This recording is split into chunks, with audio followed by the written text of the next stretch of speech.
El cielo estaba plomizo aquella mañana de jueves.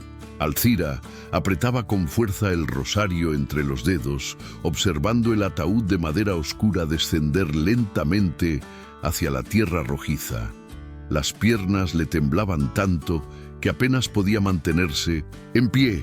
Mateo, su compañero de 30 años, estaba allí dentro.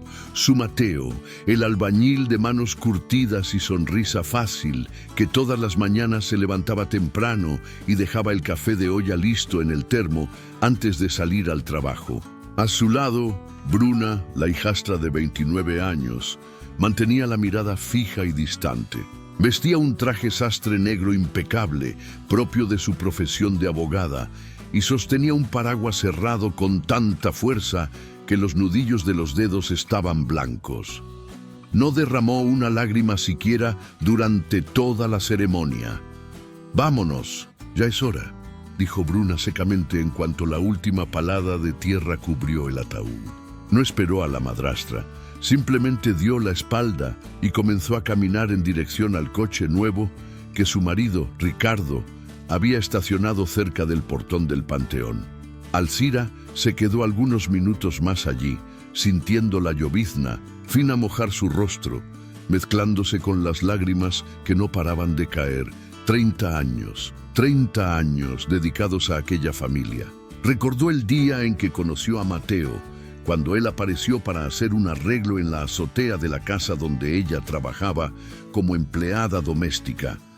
Él, viudo con una hija pequeña. Ella, sola en la Ciudad de México.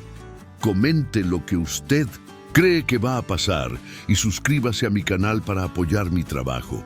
El camino de regreso a casa fue silencioso. Ricardo conducía. Bruna tecleaba incesantemente en el celular en el asiento del copiloto.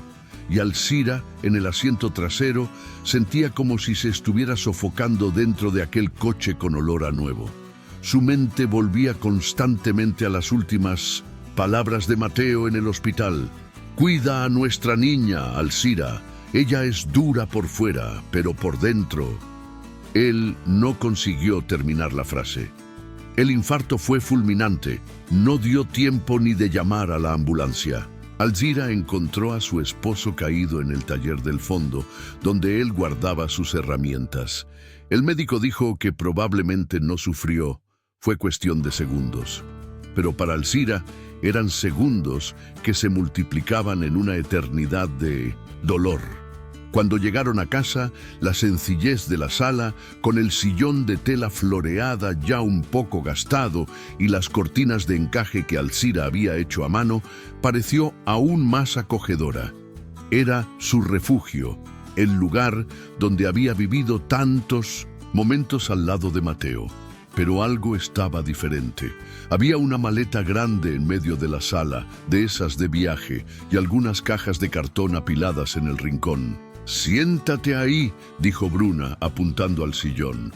Su voz tenía un tono que Alzira nunca había escuchado antes. «Necesitamos hablar». Ricardo se quedó parado cerca de la puerta, las manos en los bolsillos, como si quisiera desaparecer de Míndones en tus... «Allí». Alzira se sentó, aún sosteniendo el rosario, sintiendo el corazón latir más fuerte. «Esta casa», comenzó Bruna, ahora de pie frente a la madrastra, «era de mi padre, está a su nombre, y ahora, como única heredera, es mía». Alzira sintió el aire faltar. Pero tu padre y yo... «Ustedes nunca se casaron oficialmente», cortó Bruna. «Vivieron juntos, sí, pero legalmente usted no tiene derecho a nada aquí». Las palabras cayeron como piedras sobre Alzira. Era verdad que ella y Mateo nunca habían oficializado la unión en el papel. Él siempre decía que eso era tontería, que lo que importaba era el amor que sentían el uno por el otro. Y ella, que lo amaba más que a nada, nunca quiso presionar. «Tienes hasta mañana para empacar tus cosas», continuó Bruna, su voz fría como el viento que comenzaba a soplar allá afuera. «Ya separé algunas maletas y cajas para ti». «¿Mañana?», Alzira susurró, la voz casi desapareciendo. «Pero, ¿a dónde voy a ir?». Eso no es problema mío, respondió Bruna dando la espalda y caminando en dirección a la cocina. Aquí ya no es tu lugar. En aquel momento, sentada en el sillón que ella misma había escogido años atrás, Alzira sintió como si el mundo entero se estuviera derrumbando. No era apenas una casa que estaba perdiendo. Era toda una vida que había construido, cada memoria, cada momento al lado de Mateo. Y más doloroso aún era percibir que aquella niña que ella había ayudado a criar, que había peinado los cabellos para la escuela, que había hecho sopita cuando estaba enferma, ahora la trataba como una extraña indeseada. La noche cayó pesada sobre la casa, trayendo consigo una lluvia fuerte que golpeaba las ventanas. Alzira permaneció despierta, sentada en la orilla de la cama que aún guardaba el olor de Mateo. En el cuarto de al lado podía oír a Bruna y Ricardo conversando en voz baja. Las palabras no eran claras, pero el tono sí. No había espacio para negociación, no había espacio para ella. El amanecer llegó ceniciento y frío. Alzira no había dormido. Pasó la noche entera revolviendo antiguas fotografías que guardaba en una caja de zapatos debajo de la cama. Cada imagen era como una puñalada en el pecho. Bruna pequeña, con su uniforme escolar y una sonrisa sin dientes de enfrente. Mateo arreglando la azotea de la terraza. Los tres juntos, en el cumpleaños de 15 años de Bruna, donde Alzira había pasado semanas haciendo economía para comprar aquel vestido rosa que la hijastra tanto quería. Con las manos temblorosas comenzó a doblar algunas ropas y colocarlas en una de las bolsas que encontró en el armario. No conseguía llevar mucha cosa, no tenía fuerzas ni espacio. Escogió apenas lo esencial: algunos cambios de ropa, sus documentos, el anillo que Mateo le había dado, aunque sin matrimonio oficial, y una camisa de cuadros de él, aquella que aún guardaba su olor. El reloj de la sala dio las 8 cuando Bruna apareció en la puerta del cuarto, ya vestida para ir al bufete de abogados donde trabajaba. «Dejé un café en la cocina», dijo, sin mirar directamente a Alzira. Había algo en su voz, una vacilación tal vez, pero luego su tono endureció. «Nuevamente, necesito que salgas antes de las 10. Tengo compradores viniendo a ver la casa en la tarde. Comente lo que usted cree que va a pasar y suscríbase a mi canal para apoyar mi trabajo». Alzira sintió el estómago revolverse. «¿Compradores?» «Sí», respondió Bruna, ajustando la carpeta de documentos debajo del brazo. «Voy a vender la casa. Ricardo y yo tenemos planes de comprar un departamento más grande en el centro. La casa que Mateo construyó con las propias manos. La casa donde cada ladrillo había sido asentado con amor y sudor». Alzira sintió las piernas flaquear y necesitó apoyarse en la pared para no caer. «¿No puedes esperar ni un mes?», preguntó, la voz embargada. «Solo para que yo consiga organizarme, encontrar un lugar». «No», cortó Bruna. «Las mensualidades del departamento nuevo vencen en 2 semanas. Necesito el dinero de la venta». Ella hizo una pausa como si estuviera escogiendo las próximas palabras. «Además, cuanto más te quedes, más difícil va a ser. Para todos nosotros». Cuando Bruna salió, azotando la puerta de la frente con fuerza innecesaria, Alzira se desplomó en el suelo del cuarto. Las lágrimas que había aguantado durante toda la mañana finalmente vinieron, gruesas y abundantes. Lloró por Mateo, lloró por la casa, lloró por la niña que había criado como hija y que ahora la trataba como un mueble viejo que necesitaba ser desechado. A las 9:30, con apenas 2 bolsas en las manos y el corazón en pedazos, Alzira cerró la puerta de la casa por última vez. No tenía para dónde ir. Su familia vivía en provincia, a más de 12 horas de viaje. Sus amigos eran pocos, la mayoría gente sencilla como ella, que mal tenían espacio en sus propias casas. La central de autobuses abandonada del barrio fue su primer refugio. Se sentó en uno de los bancos de concreto, aquellos que aún restaban, enteros, y se quedó observando el movimiento de la calle. Personas pasaban apuradas, algunas miraban de reojo, otras desviaban la mirada, constreñidas con aquella señora de cabellos grises y ropas sencillas, sentada sola con 2 bolsas. Las horas se arrastraban. El estómago dolía de hambre, pero Alzira no conseguía pensar en comer. Cada centavo que había guardado, que no era mucho, necesitaría ser economizado hasta encontrar una solución. Cuando la noche llegó, el frío se tornó más intenso. Se envolvió en la camisa de Mateo, sintiendo su olor, imaginando sus brazos fuertes a su alrededor, como tantas veces había sucedido. En el segundo día, el hambre se tornó insoportable. Una señora que vendía quesadillas en un puesto cercano, notando su situación, le ofreció una quesadilla y un vaso de café. ¿La señora está necesitando ayuda?, preguntó gentilmente. Alzira apenas balanceó la cabeza, tragando el orgullo junto con la quesadilla. Fue entonces que se acordó de Odete, su hermana mayor. No se hablaban mucho. La vida había llevado a cada una para un lado. Pero tal vez, ella podría ayudar, ni que fuera por algunos días. Odete vivía en una casita sencilla en la periferia de la ciudad. Trabajaba como costurera, haciendo bastilla de pantalón y composturas para una tienda del barrio. Con las últimas monedas que tenía, Alzira tomó un camión hasta el barrio de la hermana. La casita amarilla estaba allí, exactamente como se acordaba, con las plantas en la terraza y el tendedero lleno de ropas balanceándose al viento. Cuando tocó el timbre, su corazón latía tan fuerte que parecía que iba a saltar por la boca. Odete abrió la puerta y por un momento se quedó paralizada. «Dios mío, Alzira, ¿qué te pasó?». Las palabras no salieron. En vez de ellas, vinieron más lágrimas. Odete, entendiendo sin precisar de explicación, jaló a la hermana para adentro y la abrazó fuerte. «Ven, voy a hacer un café y me cuentas todo». En la pequeña cocina de azulejos descoloridos, entre sorbos de café negro y pedazos de pan con mantequilla, Alzira contó todo. La muerte de Mateo, la crueldad de Bruna, las noches en la central de autobuses.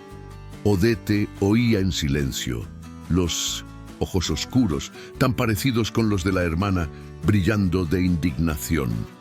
«¿Te vas a quedar aquí?», dijo por fin, su voz no dejando espacio para discusión. «No es mucho, pero tengo un colchón que puedo poner en la sala. Después vemos qué hacemos». Aquella noche, acostada en el colchón fino en la sala de Odete, Alzira se quedó mirando al techo descascarado. El sonido de la máquina de coser de la hermana, que continuaba trabajando hasta tarde para entregar un encargo urgente, era extrañamente reconfortante. Pero las palabras de Bruna no paraban de resonar en su mente. «Aquí ya no es tu lugar». ¿Dónde era su lugar entonces? Después de 30 años dedicados a una familia, después de tanto amor dado y recibido, ¿dónde una mujer de 53 años, sin estudios, sin profesión definida, podría recomenzar? El sueño tardó en venir, y cuando vino, trajo sueños inquietos con Mateo. En todos ellos, él intentaba decirle algo importante, algo urgente, pero ella nunca conseguía entender qué. Los días en la casa de Odete se transformaron en semanas. Alzira comenzó a buscar trabajo, cualquier trabajo. Distribuyó volantes en la calle, lavó patios, planchó ropa por encargo.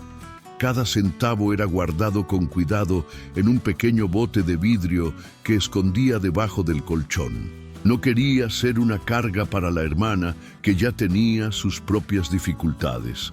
En una mañana particularmente difícil, mientras limpiaba la casa de una clienta nueva, Alzira encontró un periódico abierto en la página de clasificados. Sus ojos recorrieron los anuncios hasta parar en uno en particular. Se vende casa en la calle de las Acacias, 247. Era su antigua dirección. El precio hizo su corazón apretar. Bruna estaba vendiendo por mucho menos de lo que la casa valía, claramente con prisa de deshacerse del inmueble. En el camino de regreso para la casa de Odette, pasó a propósito por la calle de las Acacias. La casa estaba diferente. Las plantas que ella cuidaba con tanto cariño habían sido arrancadas. El taller de Mateo en el fondo estaba vacío y una lona grande de "Se vende" cubría parte de la fachada.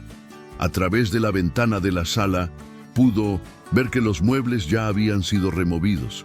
Sus cortinas de encaje, el sillón floreado, las fotografías en las paredes, todo había desaparecido. Fue cuando una vecina la reconoció. Doña Cleide, que vivía 2 casas abajo, vino corriendo en su dirección.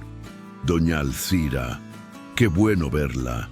Estábamos todos preocupados. La señora desapareció de repente. Alcira intentó sonreír, pero sus labios temblaban. Así es, doña Cleide, las cosas cambiaron mucho. Pero cambiaron mucho, concordó la vecina bajando la voz. Aquella su hijastra, ¿sabe que anda con problemas?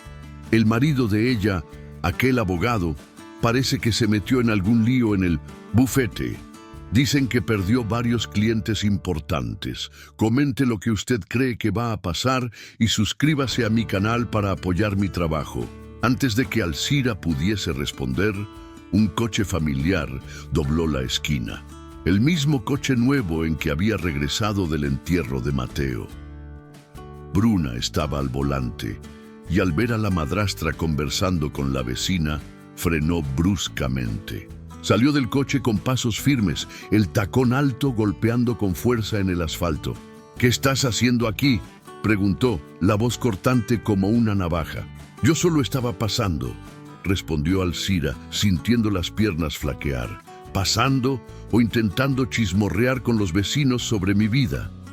Doña Cleide, percibiendo la tensión, murmuró una disculpa y se alejó rápidamente.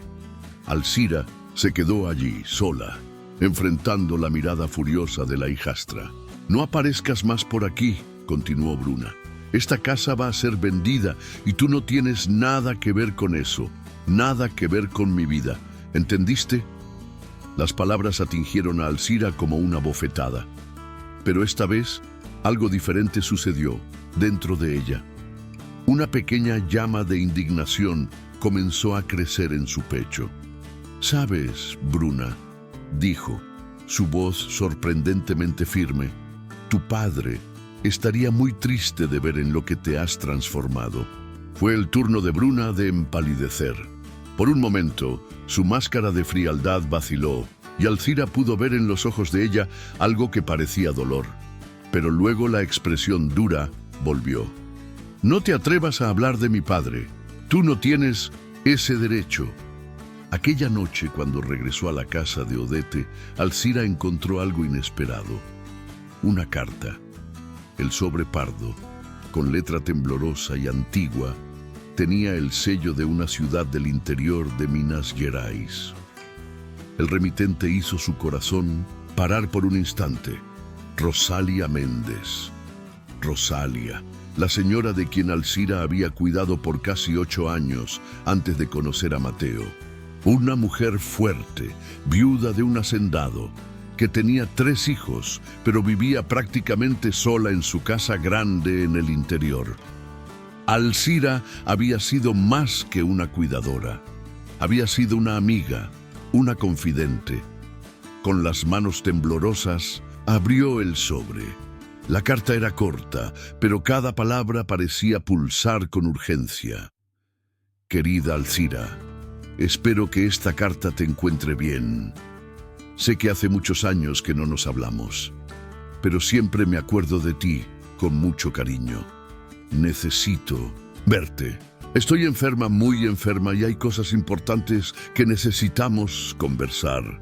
Por favor, ven a verme. Es urgente. Con amor, Rosalia». Junto con la carta había un boleto de autobús para el día siguiente y un pequeño sobre con dinero para viáticos. Odette, que observaba a su hermana leer la carta, preguntó: ¿vas a ir? Alcira miró por la ventana, viendo la noche caer sobre la ciudad. Pensó en Rosalía, en cómo había sido buena patrona, en cómo conversaban durante horas mientras Alcira arreglaba la casa o preparaba la comida. Recordó cómo la señora siempre decía que Alcira era diferente de las otras empleadas, no por el trabajo en sí, sino por el cariño, por la atención genuina que demostraba. «Voy», respondió finalmente, «necesito ir». A la mañana siguiente, con una maleta pequeña prestada de Odette, Alcira abordó el autobús para Minas. El viaje sería largo, casi 12 horas por carreteras sinuosas. Mientras el autobús dejaba la Ciudad de México, ella pensó en cómo la vida daba vueltas. Hace un mes tenía una casa, una familia, una vida establecida. Ahora estaba camino al interior, sin saber qué encontraría. ¿Qué quería decirle Rosalía con tanta urgencia? ¿Por qué después de tantos años? Las preguntas se multiplicaban en su mente mientras el autobús seguía viaje. Pero había algo más, algo que ella no conseguía explicar. Una sensación extraña de que ese viaje cambiaría todo. En la bolsa, además de los documentos y del dinero que Rosalía había enviado, Alcira llevaba la camisa de cuadros de Mateo. Era su amuleto ahora, la única cosa que aún la conectaba con la vida que había perdido. Cerró los ojos, sintiendo el vaivén del autobús, y por primera vez en semanas se permitió tener esperanza, aún sin saber de qué. El autobús llegó a su destino cuando el sol ya se ponía en el horizonte. Aldaira descendió con sus pocas pertenencias, sintiendo el aire diferente del interior en las narinas, un olor a tierra mojada y café de olla recién colado que hacía mucho no sentía. El pueblito continuaba prácticamente igual que 8 años atrás, con su iglesia principal en el centro de la plaza y las casas antiguas de ventanas coloridas. Un taxi la llevó hasta la casa de Rosalía, una construcción imponente en lo alto de una pequeña loma. El corazón de Alcira se apretó al ver el estado del jardín, antes tan bien cuidado, ahora tomado por la maleza alta. La pintura de la casa se estaba descascarando y varias ventanas tenían las persianas cerradas, dándole al lugar un aire de abandono. Fue recibida por María José, la enfermera, una mujer de mediana edad, con ojos gentiles y expresión cansada. «Doña Rosalía está esperando a usted desde temprano», dijo ella, conduciendo a Alcira a través de los pasillos de la casa. No, ha parado de preguntar si ya había llegado.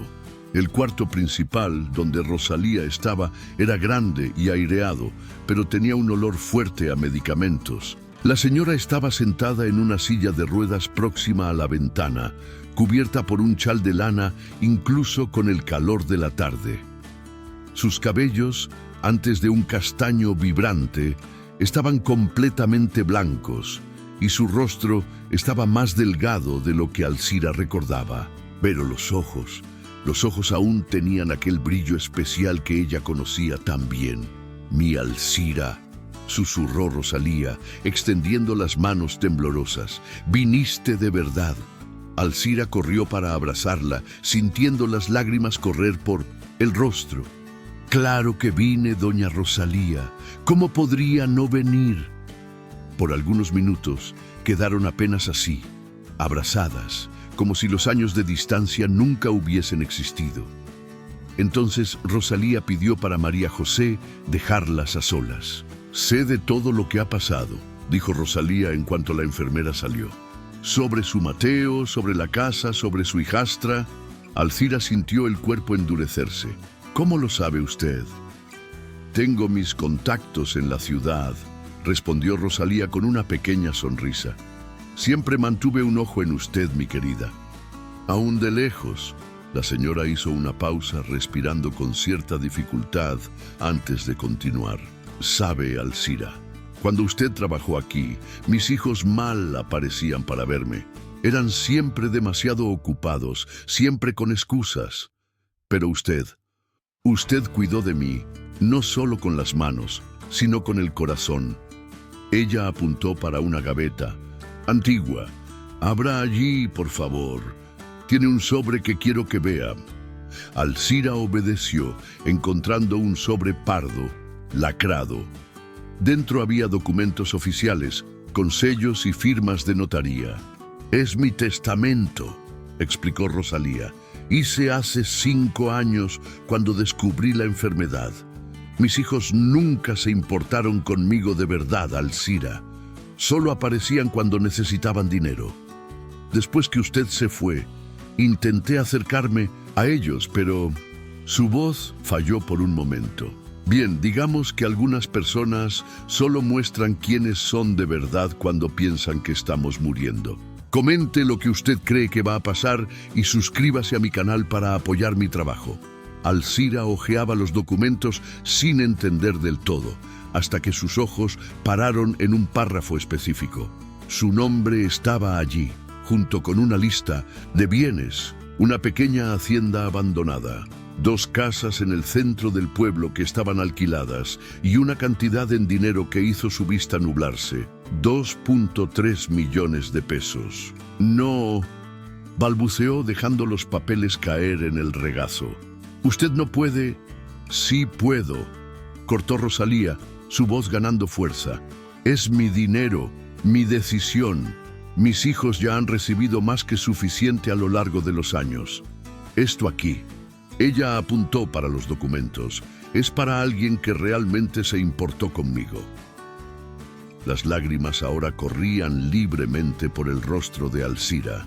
No eran lágrimas de alegría por la herencia inesperada, sino de un dolor profundo por todas las injusticias que había vivido, por todas las veces que había sido tratada como menos, como desechable.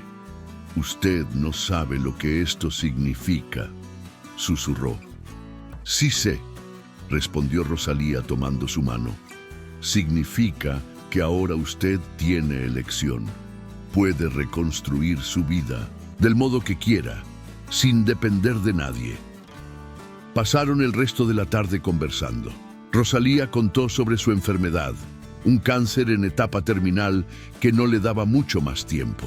Habló sobre los años después que Alcira partió, sobre la soledad que sintió, sobre cómo los hijos solo aparecían para pedir dinero prestado.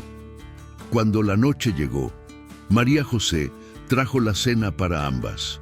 Alcira insistió en darle la sopa en la boca de Rosalía, como hacía años atrás. La señora sonrió, dejándose cuidar más una vez por aquellas manos gentiles. «¿Sabe lo que más me duele?», dijo Alcira mientras ayudaba a Rosalía a prepararse para dormir. «Es que por 30 años yo cuidé de Bruna como si fuera mi hija. Hice todo lo que una madre haría y al final ella mostró que no merecía su amor», completó Rosalía. «Pero eso dice más sobre ella que sobre usted, mi querida». Antes de despedirse para ir al cuarto de huéspedes que María José había preparado, Rosalía sujetó el brazo de Alcira con fuerza sorprendente.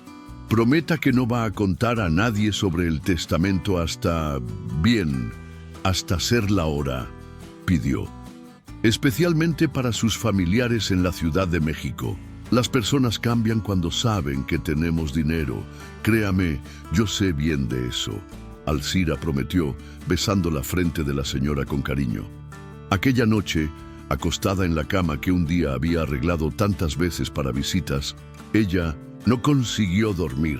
Su mente era una confusión de pensamientos y emociones. Recordó de Bruna pequeña, corriendo por la casa, pidiendo para Alcira hacer trenzas en su cabello.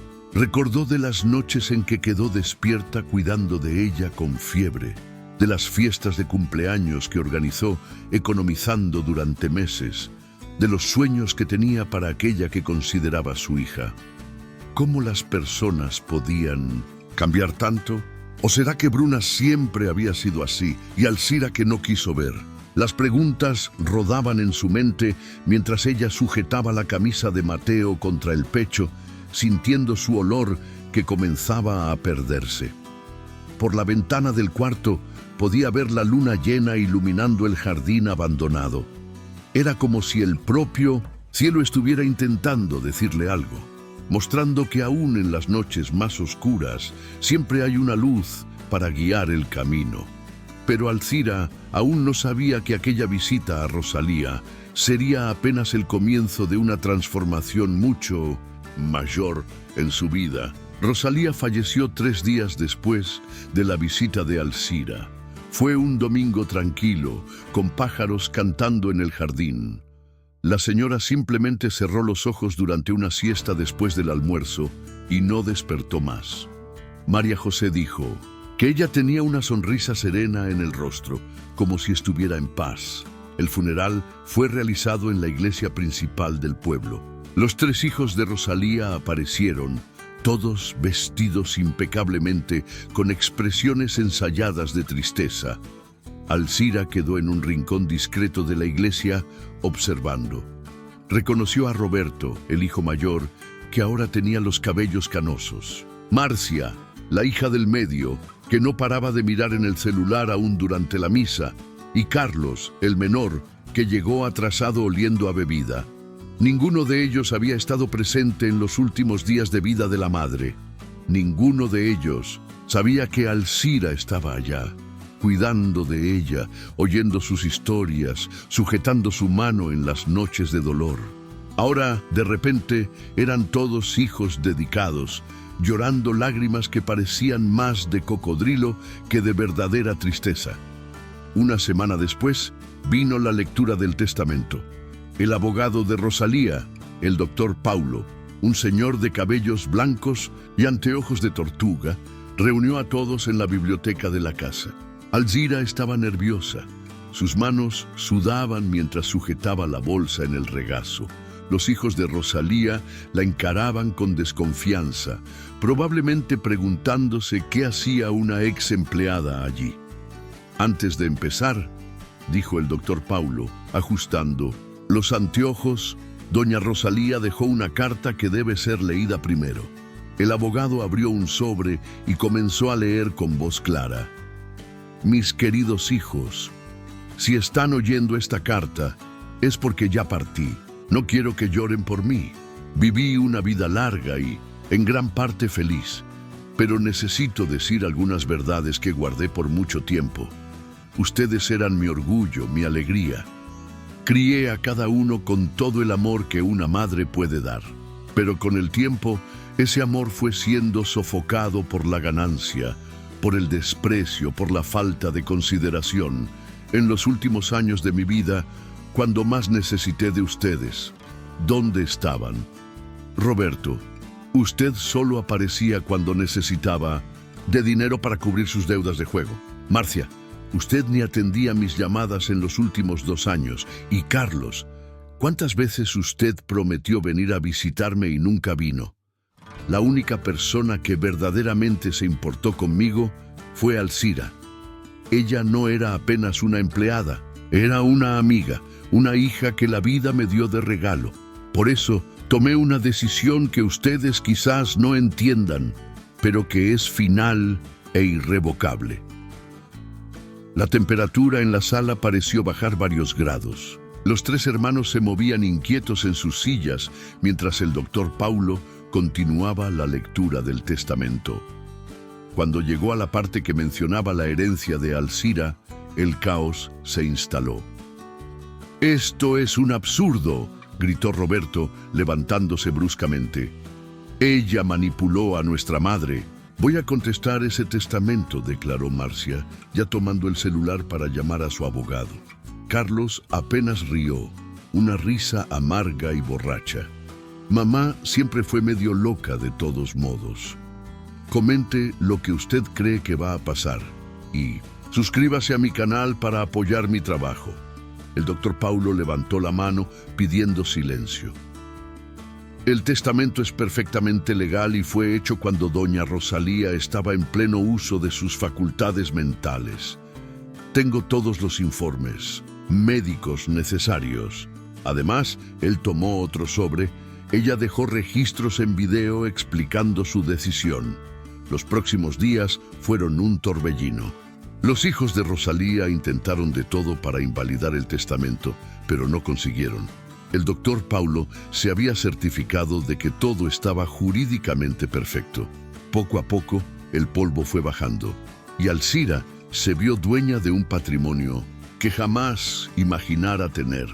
Pero ella no quería quedarse en el pueblo. Había muchos recuerdos, mucho dolor, mucha gente queriendo un pedazo de lo que ahora era suyo. Decidió volver a casa, no a la casa que había perdido, sino para recomenzar en otro lugar. En la noche antes de partir, fue hasta el panteón a dejar flores en la tumba de Rosalía. «Gracias», susurró, tocando la lápida fría. «Usted me devolvió más que dinero, me devolvió la dignidad».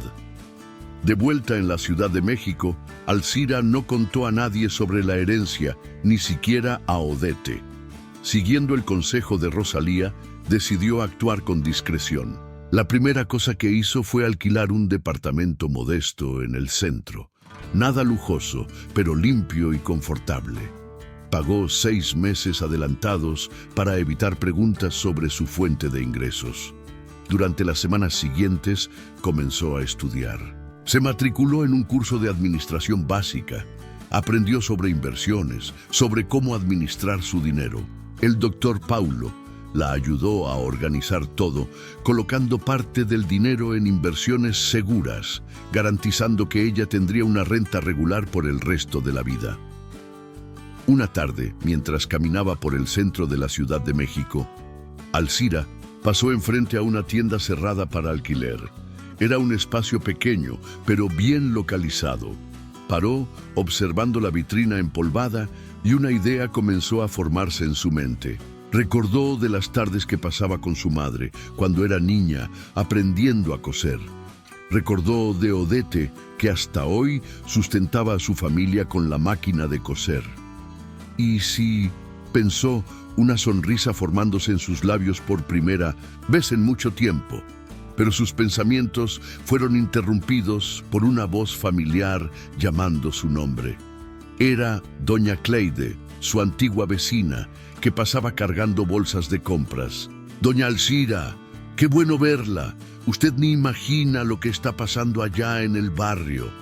Alzira sintió su corazón acelerar. «¿Qué pasó, doña Cleide?» «La casa, su antigua casa. Bruna no consiguió venderla.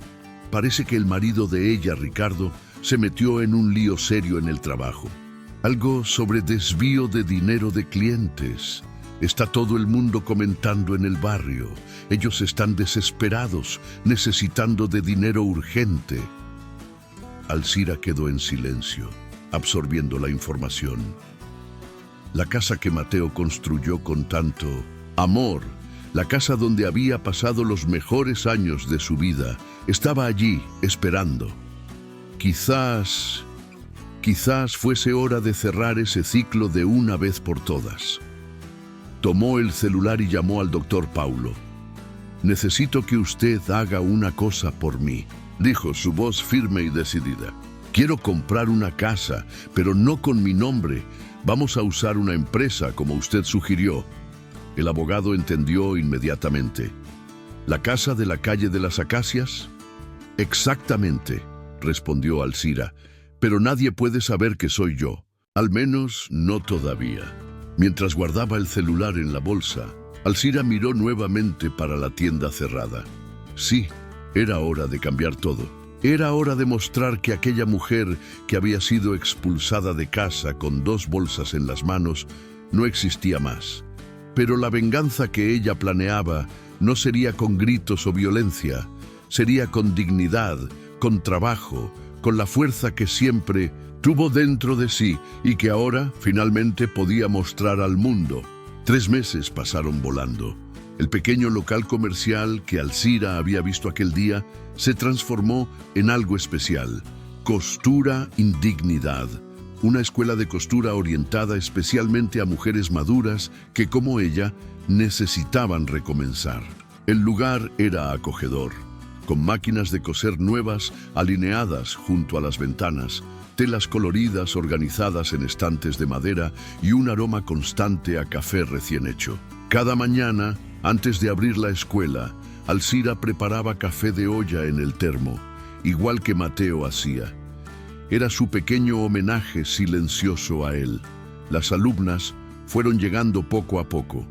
Primero doña Zuleide, de 63 años, que crió 5 hijos sola y ahora quería aprender un oficio.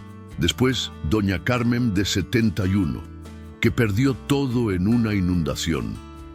Doña Teresa, de 58, que salió de un matrimonio abusivo sin nada. Cada una tenía su historia de recomienzo. Cada una cargaba sus propias cicatrices. Y allí, entre retazos e hilos, agujas y botones, ellas encontraban más que un oficio. Encontraban amistad, comprensión, fuerza. La compra de la casa en la calle de las Acacias fue finalizada a través de una empresa, exactamente como el doctor Paulo había sugerido. Bruna ni imaginaba que la compradora era su exmadrastra. El dinero había llegado en buen momento para ella. Ricardo, su marido, estaba siendo investigado por desvío de dinero de clientes y ellos necesitaban urgentemente pagar algunas deudas. Una mañana de sábado, Alcira decidió que era hora.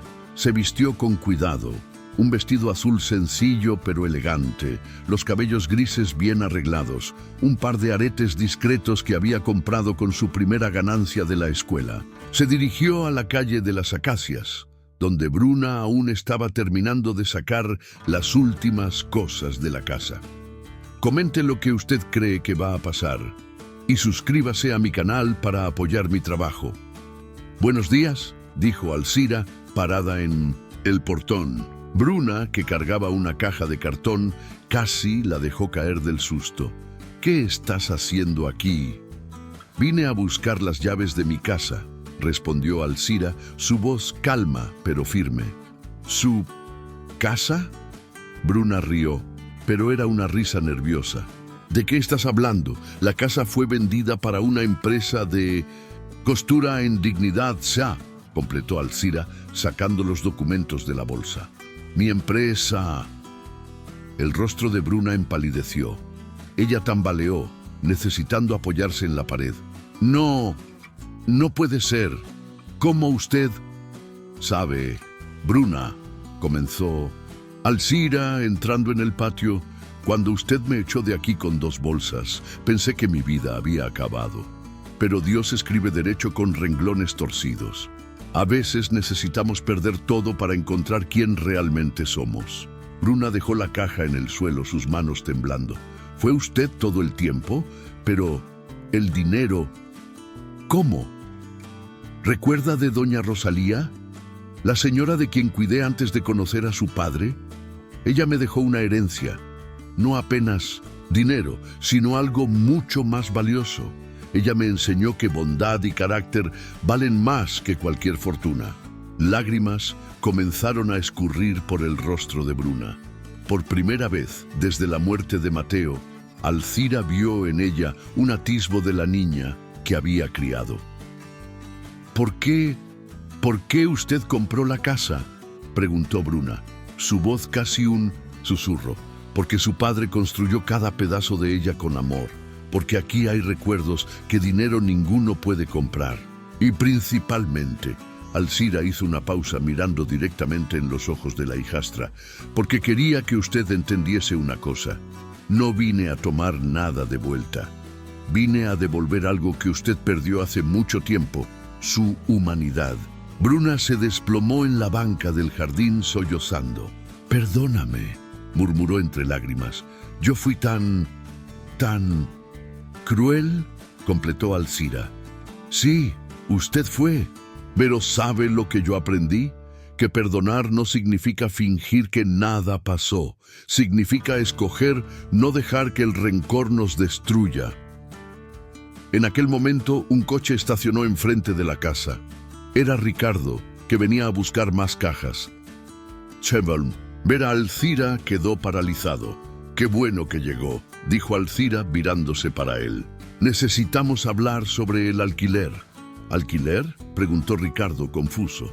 Sí, sé de la investigación contra usted, de las deudas, de la situación difícil que están pasando.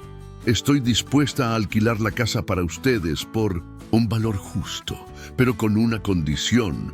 Bruna levantó la cabeza enjugando las lágrimas. ¿Cuál? Que usted venga a trabajar conmigo en la escuela de costura, no como abogada, no como patrona, sino como alumna. Quiero que aprenda el valor del trabajo honesto, de la humildad, del recomienzo.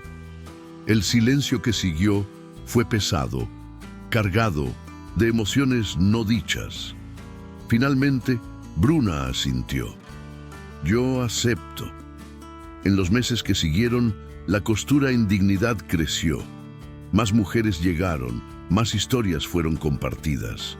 Bruna, inicialmente resistente, descubrió un talento especial para bordados. Poco a poco, la arrogancia fue dando lugar a algo más profundo, más verdadero. Alcira mantuvo el departamento en el centro, pero pasaba mucho tiempo en la casa de la calle de las Acacias. Replantó el jardín, arregló el taller del fondo, colgó nuevamente las cortinas de encaje en las ventanas. En un cuadro especial en la sala, colocó la camisa de cuadros de Mateo, enmarcada con cariño. Una tarde, mientras observaba a sus alumnas trabajando, incluyendo a Bruna, que ahora sonreía más fácilmente, Alcira pensó en cómo la vida daba vueltas. Recordó de Rosalía y su último consejo.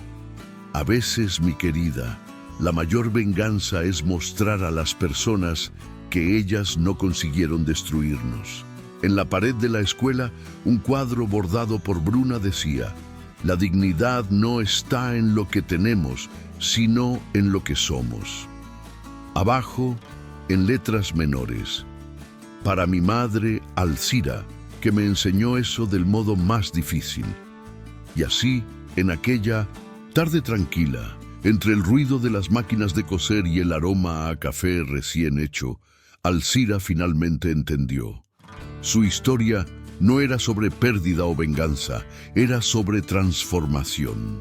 Sobre cómo a veces necesitamos perder todo para encontrar algo mucho mayor dentro de nosotros mismos. Tomó su propia máquina de coser y comenzó a trabajar en un nuevo proyecto. A través de la ventana, el sol de la tarde pintaba sombras doradas en el suelo, y ella podía jurar que sentía el perfume de las rosas que Mateo tanto gustaba de cultivar. En su corazón, una certeza tranquila. Él estaría orgulloso, no por el dinero, no por la casa recuperada, sino por ella haber mantenido su dignidad cuando todo parecía perdido. Y mientras la tela deslizaba bajo sus manos expertas, Alcira sonrió, una sonrisa serena de quien finalmente encontró su lugar en el mundo, no un lugar físico, sino un lugar dentro de sí misma, donde nadie jamás podría expulsarla.